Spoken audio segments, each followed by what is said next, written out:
un tercer elemento que les decía, dentro de ello nunca perder de vista cuál fue la idea original de Don Bosco. Hay que estudiar. No podemos inventarnos qué cosa es el cooperador salesiano cuando esta es una idea de Don Bosco. Yo no puedo hoy renovar a la congregación o las hijas de María Auxiliadora, el instituto, prescindiendo de lo que fue el carisma original del fundador, porque entonces estaríamos ya completamente traicionando al fundador y creando una cosa diversa, posiblemente buena, pero no aquella que nos fue entregada como patrimonio, que tenemos que hacer fructificar y que tenemos que comunicar.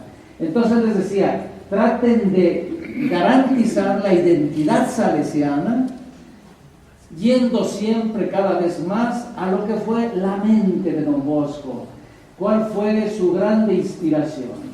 Y Don Bosco, yo ya me empiezo a exaltar y me pongo en pie, no puedo estar sentado, lo que tengo en el corazón lo tengo que comunicar. Y entonces Don Bosco, que inicialmente nunca había pensado fundar ni salesianos ni salesianas, nada, ¿qué cosa quería él? Él quería salvar a los jóvenes. Él pensaba en los jóvenes de todo el mundo, especialmente aquellos que por ser los más pobres son los que menos acceso tienen a aquellas posibilidades que les ayuden a desarrollarse humanamente como personas, que les ayuden a desarrollar sus habilidades para afrontar la vida, y que les ayuden a ser realmente hombres de bien. Entonces Don Bosco quería poner en pie un inmenso movimiento de personas que compartieran su pasión educativa. Esos son los salesianos, esas son las hijas de María Auxiliadora, esos son los cooperadores, esos son los hoy 23 grupos oficialmente aceptados como ramas del único árbol de la familia salesiana. Entonces, Don Bosco quería poner en pie un inmenso movimiento de hombres y mujeres, fueran casados, fueran religiosos, hay que saber que muchos cardenales eran cooperadores. El Papa era cooperador y el Papa le ayudaba económicamente a Don Bosco para sus obras. Sacerdotes, hay mucha gente que, ¿por qué? Porque decía, o le ayudaba o porque compartían su pasión educativa. Entonces, una primera grande cosa es, ¿qué cosa quiso Don Bosco hacer? Naturalmente, después vio que no bastaba eso, y por eso tuvo un sueño en el que Don Bosco lloraba porque veía que sus colaboradores se le iban, porque no es fácil vivir todo el tiempo a favor de los jóvenes. Muchas personas que llegaban ilusionadas o se desencantaban o veían que era tan complicado, se desilusionaban y acababan por irse. Y tuvo un sueño en el que Don Bosco lloraba y decía, ¿qué hago? Y entonces la Virgen les dice, ponles un listón en la cabeza. Y en ese listón decía obediencia. Que era la primera vez que él sabe que tiene que contar con un grupo de consagrados. Es decir, de personas que por la profesión religiosa, hombres y mujeres, están dedicados al 100% para Dios. Al 100% para Dios. No puedo ser yo salesiano, no se puede ser hija de María Auxiliadora part-time, se tiene que ser full-time, al 100%. Yo no me imagino un salesiano, una salesiana que no viva al 100% para esto. ¿Queda claro o no queda claro? Sí. También lo tienen que oír los hermanos y las hermanas, los salesianos y las hijas de María Auxiliadora, porque así fue. Y entonces, esto significaba vivir al 100% para la misión. Y después, necesariamente, empezó a desarrollar cada vez más la parte de los cooperadores con más forma. Bueno, entonces, esto es lo que yo les mandaba decir a quienes estaban renovando. Ahora ya ha llegado la segunda copia, ¿sí? El segundo borrador. Sí. Está muy mejorado, ya lo han visto. Todavía hay algunas cosas que serán normalmente perfectibles y serán cuando llegue la consulta mundial y estudien bien todo lo que se encuentra ahí. Bien, ¿qué cosa espera el rector mayor de los salesianos de los cooperadores? En primer lugar, a los cooperadores lo que se les pide es conocer muy bien la carta de identidad de la familia salesiana. Esa carta fue escrita por el padre Viganó, que ustedes muchos tuvieron el gusto de conocer, el séptimo sucesor de Don Bosco, porque él visitó muchas veces nuestra inspectoría y la inspectoría de México, todo el México salesiano.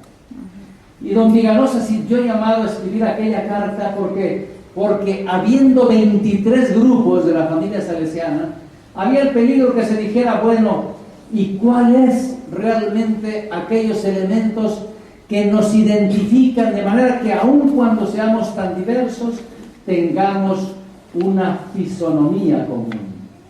Y ahí don Viganó presenta cuáles son aquellos rasgos. Hay que estudiar bien esa carta, porque ahí se dice, en primer lugar, que la familia, que el salesiano, perteneciendo a cualquiera de los grupos, tiene que ser en primer lugar una persona que se siente en una grande sintonía con Don Bosco. Con Don Bosco. Por lo tanto, que vibra con las grandes convicciones de Don Bosco. Por lo tanto, que cree en los jóvenes. Don Bosco nunca se quejaría de los jóvenes. Nosotros con frecuencia, ¿qué cosa hacemos? Simplemente quejarnos de los jóvenes. Que porque los jóvenes hoy ya no son como éramos antes. Si supieran los demás cómo fuimos cuando éramos adolescentes, pues éramos igual. Nos olvidamos fácilmente de cómo fuimos. Es cierto que hoy vivimos en un ambiente más secularizado, menos religioso. Es cierto que hay cada vez una disolución familiar más grande. Es cierto que vivimos en medio de un grande relativismo moral. Es cierto que cada vez más tenemos una visión más secularizada, menos religiosa. Pero los jóvenes, dice Don Bosco, son siempre buenos. Creer en los jóvenes. Yo no puedo pertenecer a la familia salesiana si no creo en los jóvenes. Si no creo en que realmente, como decía Don Bosco, son la porción más delicada de la sociedad y son el futuro de la sociedad y de la iglesia. Que la sociedad y la iglesia serán lo que sean nuestros jóvenes. Nos estamos quejando de que las iglesias se están vaciando de jóvenes, ¿verdad? Y así nació este aguinaldo que estaba presentando. ¿Y saben por qué?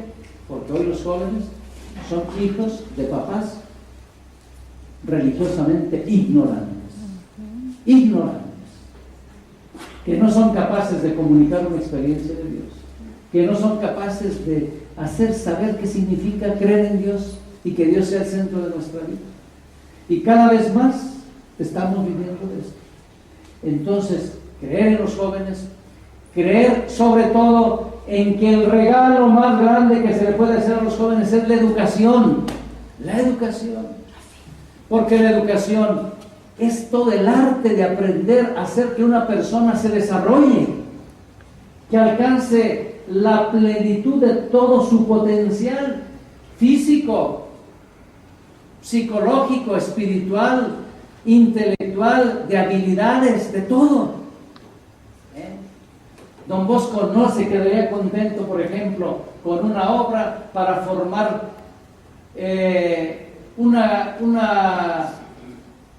una beta futbolística para los clubes de primera división.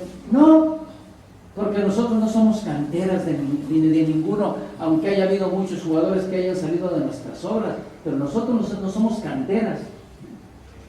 Don Bosco no se quedaría contento con una escuela para crear campeones mundiales de alpinismo o de esquí sobre nieve. Y los tenemos una escuela en Alemania para la gente más sofisticada. Digo, Don Bosco no quisiera eso. Don Bosco no quería tener un grupo de cerebritos. No, en primer lugar porque optaba por los más pobres. Entonces, Don Bosco quería que desarrollaran todo. Y por eso ustedes van a una obra que encontrarán un grande patio. No existe una obra salesiana sin patio. Existe siempre una iglesia existen siempre salones, talleres, todo lo que permite desarrollar las dimensiones de toda la persona humana. Bueno, una grande devoción a María Auxiliadora, y decía esta grande pasión, la Carta de la Misión. La Carta de la Misión fue escrita por Don Becky en el año 2000, y dice: ya no basta saber cuáles son los elementos que nos identifican dentro de la diversidad de los carismas. Decía, ahora necesitamos aprender a poner la misión al centro de la vida. Los cooperadores son cooperadores si realmente colaboran con Dios en la salvación de los hombres. Esto es lo que hacen los cooperadores, ser cooperadores.